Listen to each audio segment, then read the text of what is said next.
Dalam SEA Games Kamboja 2023, Indonesia menargetkan 60 emas, raihan per 13.45 WIB hari ini Indonesia punya 52 emas, 43 perak, 62 perunggu.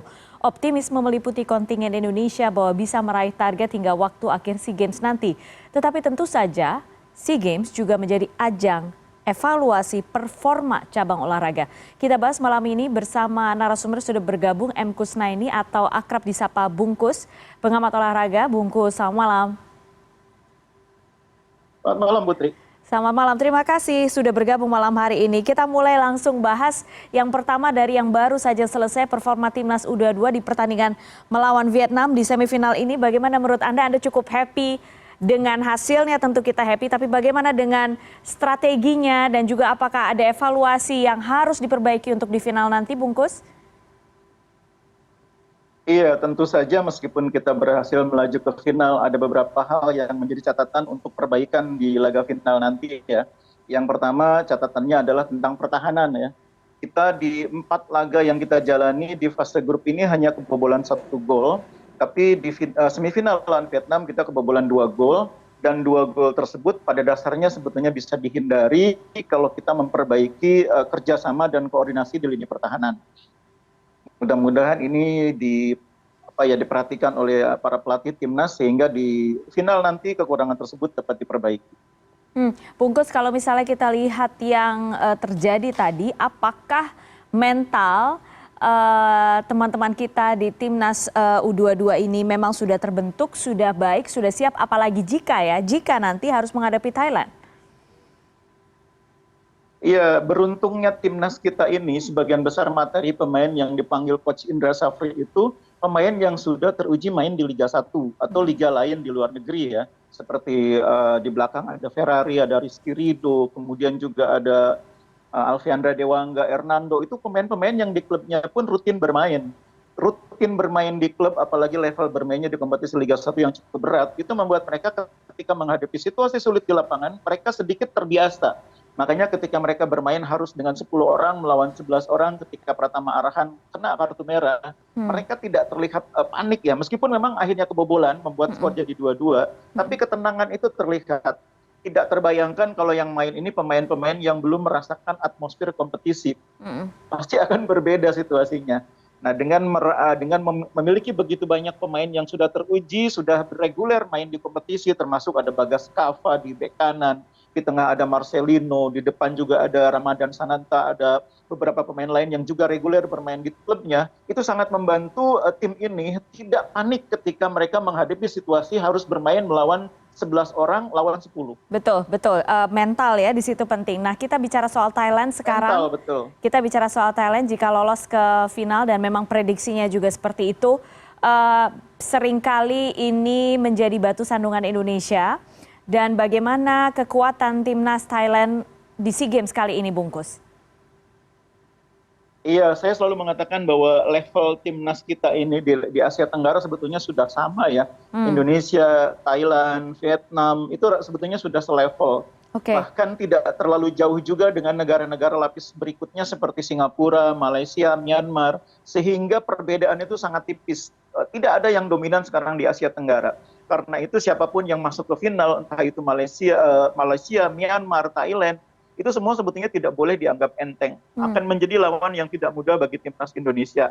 Nah, cuma memang kita juga harus punya rasa percaya diri bahwa level kita juga nggak di bawah mereka. Ini yang kadang-kadang kita terlalu silau dengan kemampuan lawan, dengan nama besar lawan, sehingga selalu berpikir ini lawan sekarang siapa aja nih yang main. Ini kemampuan mereka sekarang ada di mana, mereka main di mana. Nggak usah terlalu panik memikirkan latar belakang lawan. Karena secara permainan, secara kualitas permainan, kita sebetulnya tidak kalah.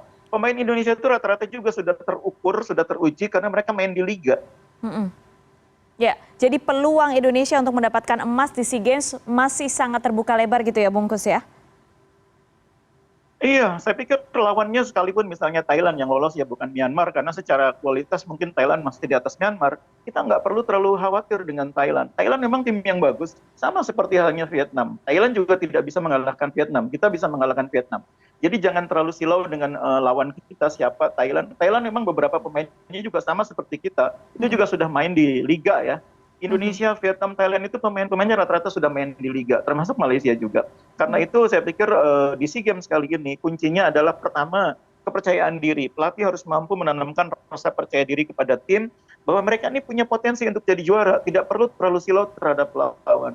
Hmm. Yang kedua, ketenangan dalam bermain. Tadi saya pikir sudah bagus. 15 menit awal kita tidak kebobolan, bahkan berhasil mencetak gol lebih dulu, itu bagus. Karena kita kalau kebobolan lebih dulu cenderung panik. Dan Ya, itu biasanya betul, kebobolannya betul, di betul. awal pertandingan, di 15 menit awal. Jadi tadi saya pikir sudah bagus, sudah positif. Kita 15 menit awal bermain tenang, bahkan bisa memimpin. Hanya saja memang ada sedikit miss tadi ketika kita kehilangan Arhan yang kena 2 kartu kuning. Mudah-mudahan ini tidak terulang lagi di final nanti. Oke, kita sekarang beralih dari sepak bola bungkus. Dari keseluruhan Iya. pelaksanaan ini, SEA Games Kamboja ini banyak sekali kritik tidak hanya dari Indonesia, tapi juga dari negara-negara lain, terutama soal kesiapannya. Anda melihat seperti apa? Kalau soal kesiapan, saya sebetulnya maklum ya, saya tidak terlalu setuju dengan berbagai kritik yang agak berlebihan terhadap Kamboja. Ini Kamboja ini baru pertama kali loh jadi tuan rumah. Jadi menurut saya masih wajar lah kalau mereka banyak kekurangan, dan ya kita memang mau tidak mau memang harus menggilir SEA Games ini di Betul. negara-negara peserta SEA Games ya. Tidak mungkin SEA Games hanya di Indonesia, hanya di Singapura, Malaysia. Kamboja harus diberi kesempatan juga. Kita juga ingin melihat Kamboja ini maju di bidang olahraga sehingga SEA Games ini menjadi arena yang kompetitif sebagai batu loncatan menuju Asian Games dan kemudian Olimpiade. Yang keliru itu menurut saya adalah filosofi bahwa seolah-olah tuan rumah itu harus juara umum. Itu yang Nah, harus itu dia. diperbaiki. Kalau kesempatan bagi Kamboja itu menurut saya memang harus diberikan. Kekurangannya harus kita pahami. Pasti ada kekurangan karena baru sekali ini jadi tuan rumah SEA Games.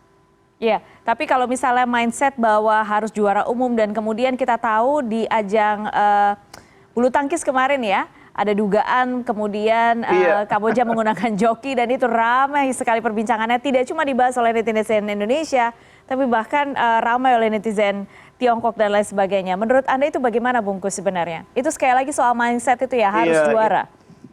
betul. Jadi SEA Games itu harus kita tempatkan sebagai tahapan menuju Asian Games dan kemudian Olimpiade.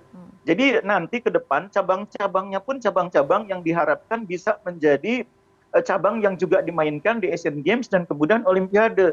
Sehingga negara-negara ASEAN ini bisa menjadikan SEA Games sebagai kesempatan untuk mengukur persiapan menuju event yang lebih besar. Asian Games dan kemudian Olimpiade. Nah, beberapa cabang mungkin memang perlu dimainkan sebagai privilege sebagai tuan rumah, Ya. tapi juga jangan terlalu banyak. Misalnya cukup tuan rumah itu punya hak untuk menurunkan satu cabang yang yang cenderung bisa dibilang cabang tradisional. Misalnya kayak di Kamboja kali ini ada yang namanya Chinlon. Oke, itu. Tapi juga jangan terlalu banyak. Karena Iya. akhirnya yang main siapa, yang kenal cabang itu siapa. Betul. Nanti kalau tuan rumahnya Indonesia juga sama. Indonesia juga tidak boleh terlalu serakah, katakanlah memainkan terlalu banyak cabang tradisional. Nah ini yang saya pikir harus dibenahi oleh para anggota Federasi SEA Games. Ke depan kita harus menempatkan SEA Games ini sebagai batu loncatan menuju event lebih besar, Asian Games dan Olimpiade. Jadi arahnya bukan berburu gelar juara umum, Ya. tapi bagaimana adu prestasi supaya nanti di Asian Games kita ASEAN ini bisa bersaing. Jadi spiritnya harus disamakan dulu nih. Cuma Oke. memang beberapa negara ini kan belum pernah merasakan juara umum SEA Games ya, Kamboja, Timor Leste, Singapura juga ya, dan itu mungkin membuat mereka ketika jadi tuan rumah itu berusaha betul supaya jadi peraih medali terbanyak. Ini yang ke depan harus diperbaiki. Betul, betul. Nah sekarang malam hari ini sudah bergabung juga Chef de Mission kontingen Indonesia untuk SEA Games 2023, yaitu Lexindo Hakim. Pak Lexi, selamat malam. Malam Indonesia, malam Mas Gus. Iya. Selamat malam, Salam Mas hormat. Lexi. Iya, Pak Lexi, terima kasih atas waktu Anda. Pak Lexi, bagaimana Anda melihat perkembangan teman-teman kita yang berjuang di SEA Games sejauh ini? Sampai hari ini terakhir adalah tentu saja teman-teman di Timnas U22 pertandingan semifinal sepak bola.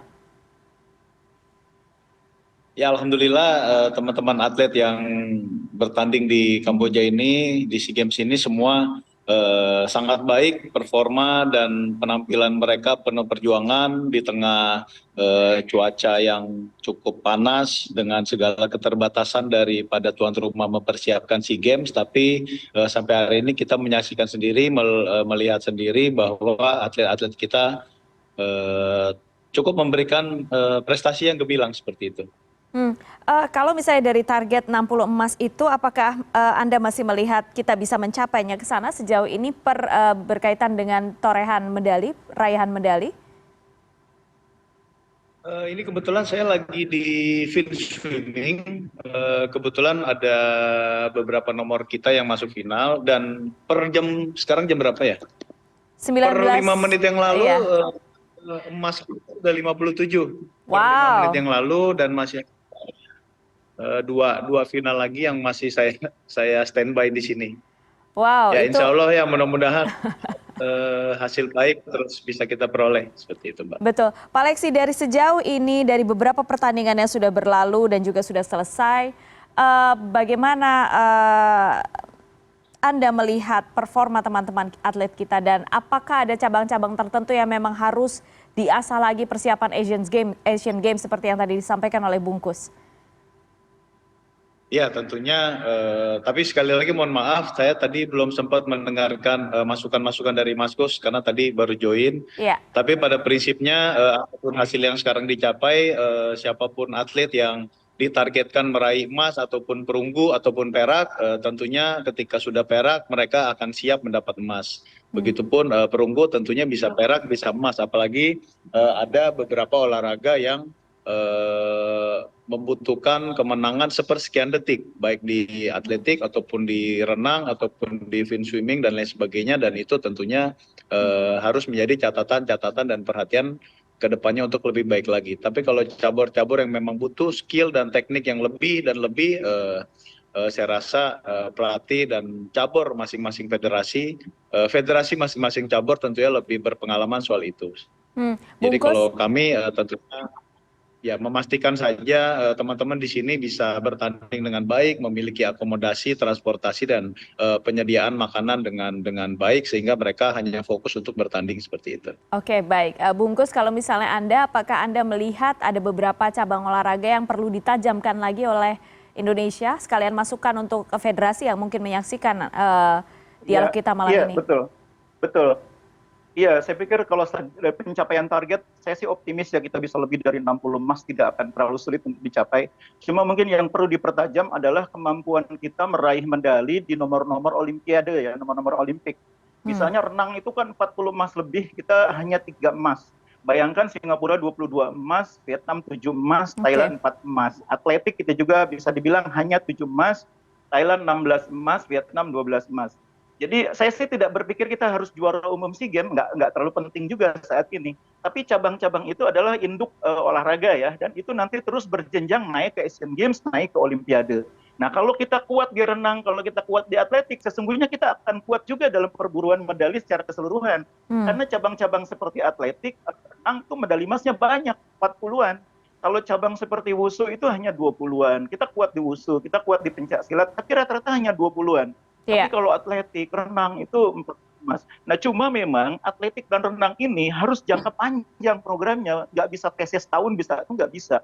Karena itu untuk atletik dan renang saya pikir KOI harus bergandengan tangan dengan Kemendikbud. Renang dan atletik itu hanya akan kuat kalau dimainkan sejak usia sekolah. Nggak bisa kalau nggak melalui jalur sekolah, berat sekali perjuangannya. Oke, jadi jalannya panjang dan harus tidak bisa instan berarti ya, tidak bisa instan dan tentunya itu. Iya betul. Betul, itu berkaitan tentu dengan blueprint olahraga kita ya Bungkus ya, jadi itu bukan. DBON ya. Iya betul. Dan menurut Anda sejauh ini apakah itu sudah sesuai berkaitan dengan target pencapaian cabang olahraga Olimpian itu?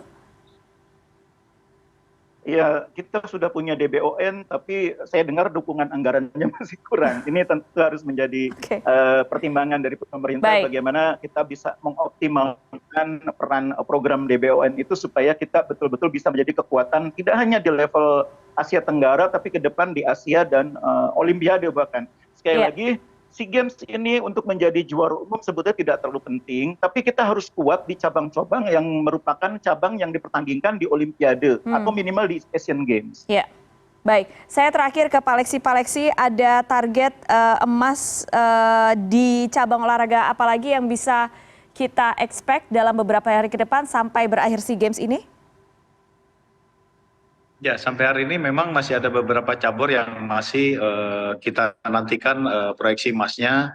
Kalau yang tadi sore juga kita saksikan bersama, kita melihat bahwa sepak bola juga berhasil melaju ke final setelah mengalahkan Vietnam dengan 10 pemain. Begitu juga basket putri 5-5 Indonesia telah memastikan emas dan tercatat sebagai sejarah pertama di ajang SEA Games ini. Tentunya perpaduan olahraga, olah jiwa, olah rasa yang teman-teman miliki di sini memberikan optimisme bahwa Indonesia masih memiliki harapan dan masa depan yang sangat baik di dunia olahraga seperti itu.